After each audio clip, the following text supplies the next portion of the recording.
Welcome. Short weekend episode.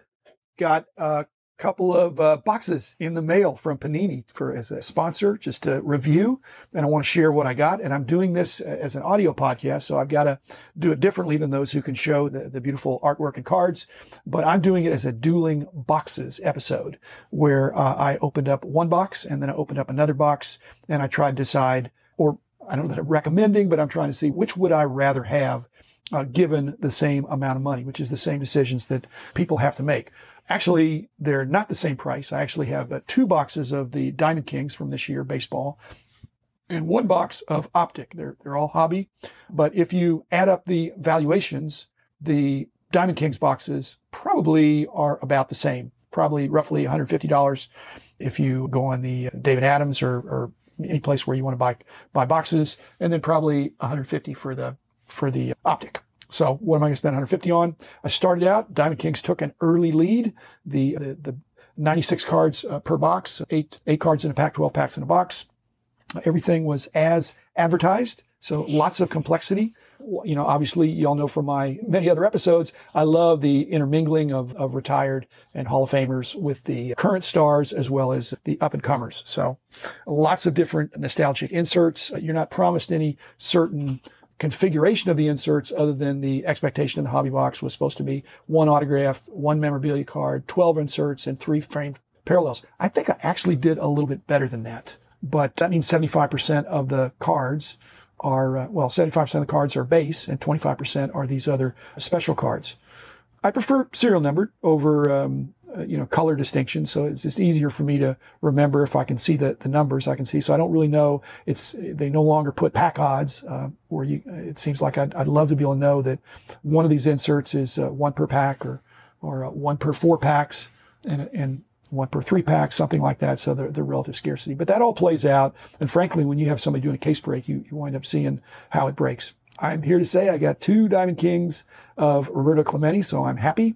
If I'm going to get a duplicate, it ought to be my favorite player. So that was released in June 10th. And so it's been out. There's a number of sources for where you can get, including ComC, my sponsor, Beckett Marketplace, and certainly on eBay, you're going to see plenty of Diamond Kings from 2020 and emerging. So I don't think I got any one card that was as worthy of note. I got a lot of good cards. And so again, that took the early lead. And then I went and opened up my box of Optic. And I've got to say the Optic, I was surprised because usually I like more cards, but Optic has only been out, it's just come out this week. And it's, again, a little pricier. But the first thing I noticed, there were a lot less base cards. I think there were, 4 cards per pack, 20 packs per box. That's 80 cards in the box, which I obviously did get 80 cards. But by my count, only 48 of them were base. So that's like 60% base, which means 40% have some distinction. Inserts, parallels, couple autos. So it's clearly a better box. But my question to you and to myself was, is it a better box? Is it a better value than two boxes of the Diamond Kings, which get me almost a complete low number set and a bunch of other good cards? Well, I'm here to tell you that the Optic won. It won. It's a surprise to me. Hobby box, again, like I said, I think I got at least what was expected. So I had no disappointment there in the parallels and the inserts.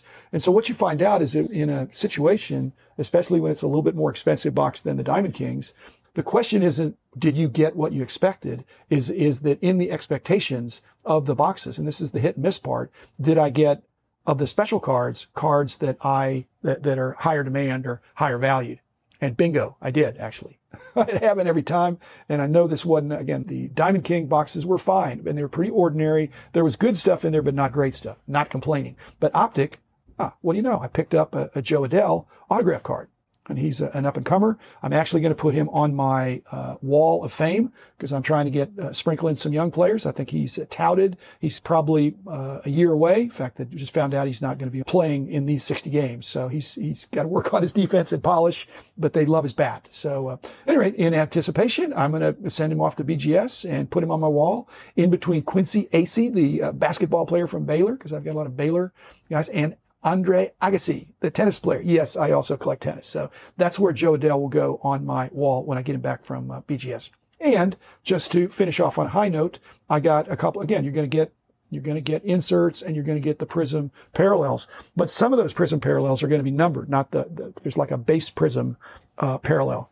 Well, guess who my numbered Prisms were? Now, you may want me to pick out your boxes for you from now on, but Ronald Acuna Jr. and Christian Yelich. So I'm a very happy camper with my Optic box, and I will, even the Ronald Acuna, I'm not going to say what it is, but I think it may be, I may send that off to BGS as well, because I don't have a Ronald Acuna up on my wall as well.